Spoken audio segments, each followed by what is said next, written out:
salib Kristus tak berkesudahan. 1 Korintus 15 ayat yang ke-14. 1 Korintus 15 ayat yang ke-14 saya akan bacakan untuk Bapak Ibu anak saya Tina bisa bantu membacakan. 1 Korintus 15 ayat 14.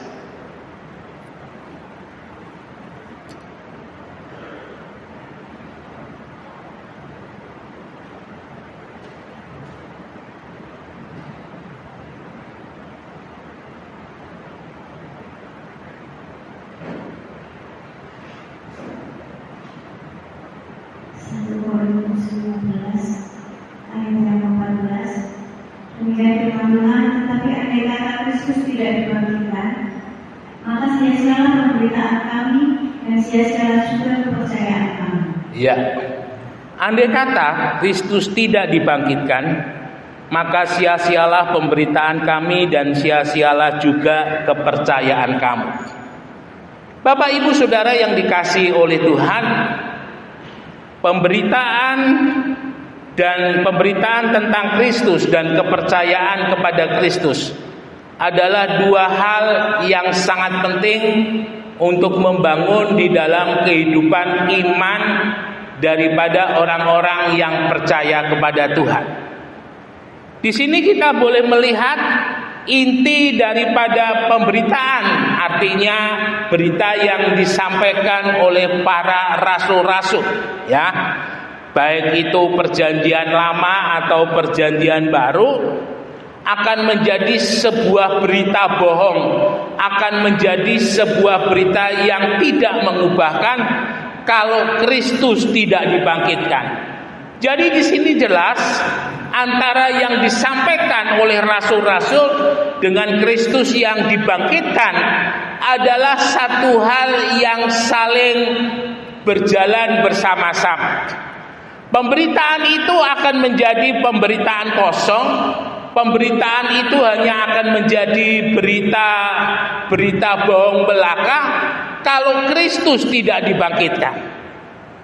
Bapak Ibu Saudara yang dikasihi oleh Tuhan, salah satu kekuatan daripada Injil, salah satu kekuatan berita daripada Injil adalah Kristus yang sudah bangkit dari kematian.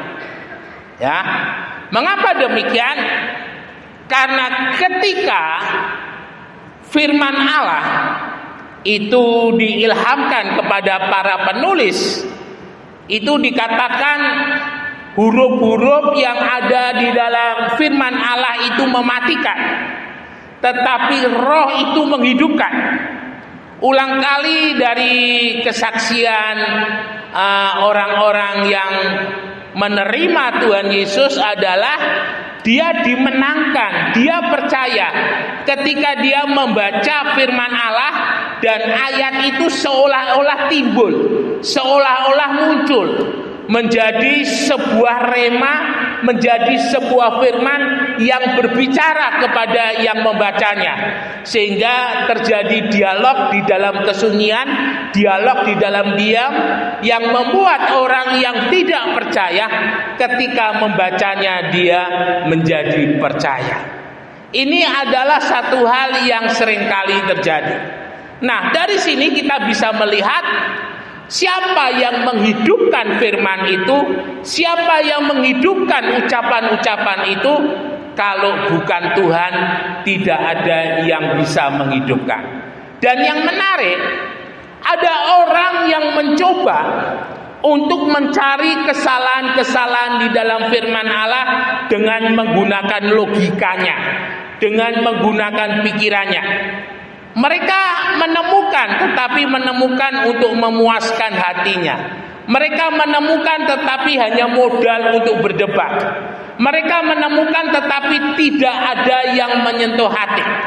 Tetapi beda dengan mereka yang mencoba melihat Alkitab untuk mencari kebenaran, maka dia akan mendapatkan kebenaran-kebenaran itu di atas tumpukan sekian kata, sekian huruf, sekian kalimat yang sungguh-sungguh menggetarkan di dalam hatinya.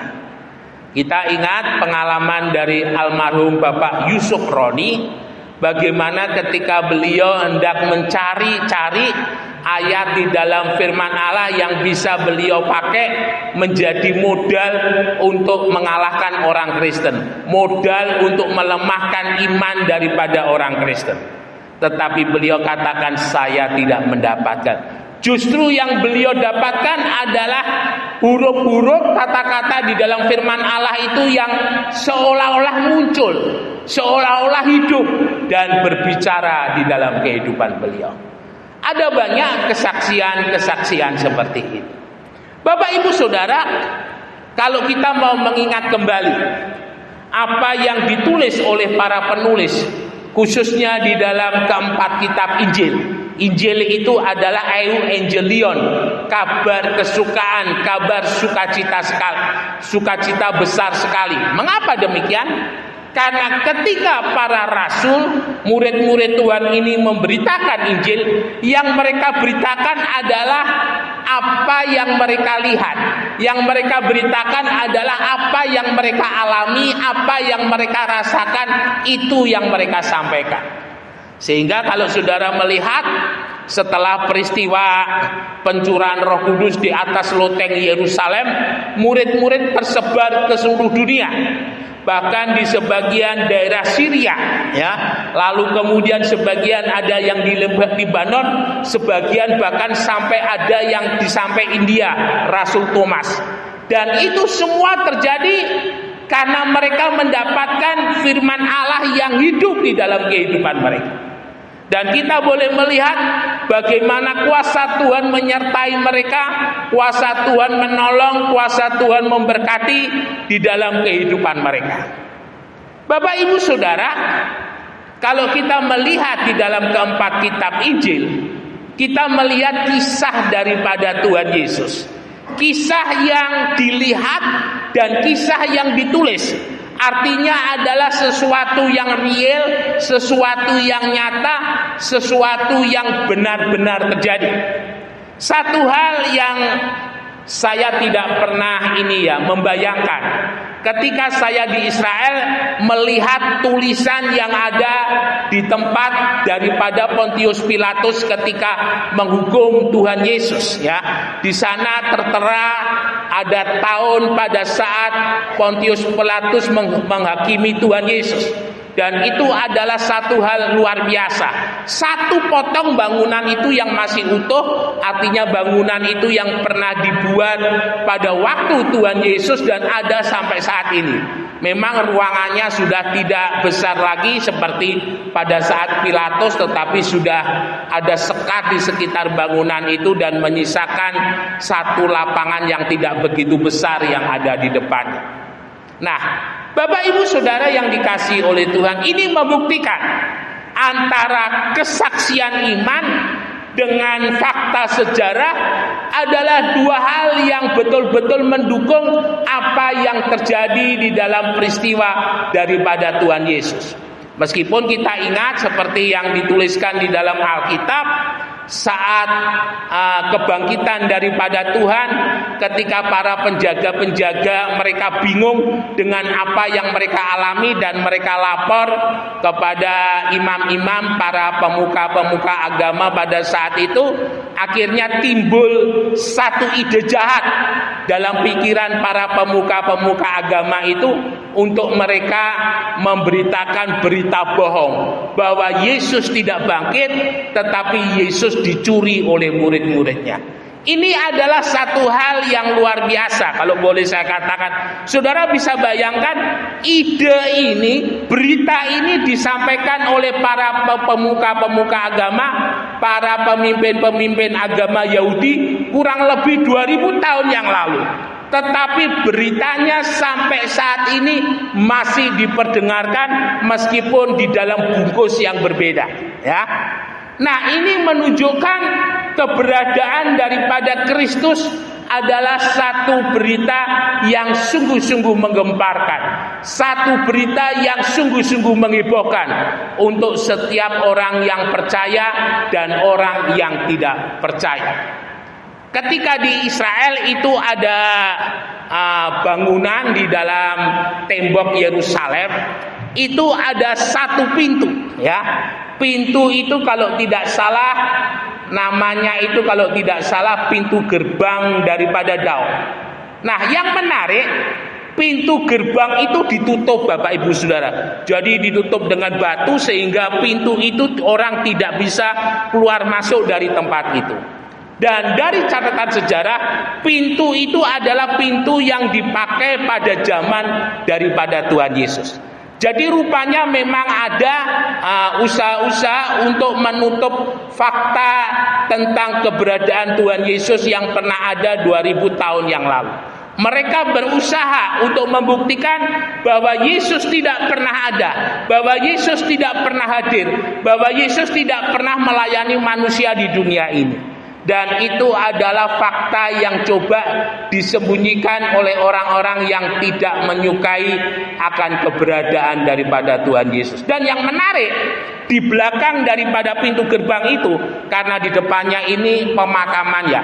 Jadi banyak sekali pemakamannya orang Yahudi, entah sejak tahun berapa, itu tidak diterangkan oleh tour guide-nya. Tetapi ketika kita masuk lagi ke dalam, di balik daripada pintu yang ditutup, kita melihat bahwa itu ada bekas, bahwa itu memang betul-betul pintu. Nah, Bapak Ibu Saudara yang dikasihi oleh Tuhan, betapa hebatnya, ya, Kristus ketika dia disalib menggemparkan, apalagi ketika dia bangkit. Dan yang menarik, kebangkitan daripada Kristus ini tidak hanya disaksikan oleh murid-murid Tuhan, ya. Ada 70 murid-murid yang ikut bersama-sama dengan Tuhan, 120 ketika Tuhan Yesus naik ke surga di atas Bukit Zaitun. Lalu kemudian ketika pencurahan Roh Kudus, 120 murid-murid itu mereka ada di sana dan mereka semuanya mengalami pencurahan Roh Kudus. Jadi kita di sini boleh melihat, saudara bisa bayangkan 120 pasang mata. Mereka menyaksikan akan keberadaan daripada Tuhan. Dan 120 ini kemudian tersebar ke seluruh dunia, memberitakan apa yang mereka lihat, memberitakan apa yang mereka alami, memberitakan apa yang mereka rasakan saat mereka ada bersama-sama dengan Kristus. Nah, ini juga yang mana kita bersyukur karena Matius, Markus, Lukas, dan Yohanes adalah ditulis berdasarkan fakta, ditulis berdasarkan realita yang ada. Para penulis-penulis ini adalah orang-orang yang mengetahui tentang Yesus, yang hidup bersama dengan Yesus, dan mereka mencoba menceritakan kembali apa yang mereka alami ketika bersama-sama dengan Yesus. Supaya apa? Supaya apa yang terjadi pada saat Yesus bersama-sama dengan mereka menjadi sebuah berita yang terus-menerus diperdengarkan. Dan itu memang terjadi sesuai dengan keinginan mereka sampai dengan hari ini. Bapak Ibu Saudara yang dikasihi oleh Tuhan, tidak hanya Kristus dibangkitkan, tetapi pemberitaan, artinya berita yang disampaikan oleh rasul-rasul. Rasul-rasul ketika menyampaikan berita, jika Kristus tidak dibangkitkan, mereka hanya menyampaikan berita bohong, berita yang tidak punya kuasa. Dengan kata lain, ketika para murid-murid ini memberitakan Yesus yang tidak dibangkitkan, dia sama memberitakan seperti sebuah kisah sejarah yang tokohnya sudah meninggal. Mereka hanya memberitakan kisah sejarah yang tokohnya dilupakan. Tetapi mereka tidak. Mereka berani betul-betul menjadi saksi bahwa yang mereka beritakan itu adalah Kristus yang hidup. Bapak Ibu Saudara, dari para banyak rasul yang melayani pada saat itu, mengapa mereka begitu berani? Karena mereka tahu yang mereka beritakan ini adalah berita yang benar, yang mereka beritakan ini adalah berita yang hidup, yang mereka beritakan ini adalah berita yang memang sungguh-sungguh terjadi. dan mereka tidak pernah takut ketika mereka harus mengalami mati syahid. Ya, mengapa demikian? Karena sebelum mereka mengalami mati syahid, seulang kali firman Tuhan menuliskan bagaimana Tuhan bawa di dalam kehidupan mereka melihat satu pemandangan, satu keadaan yang tidak bisa dilihat oleh orang-orang sekitar.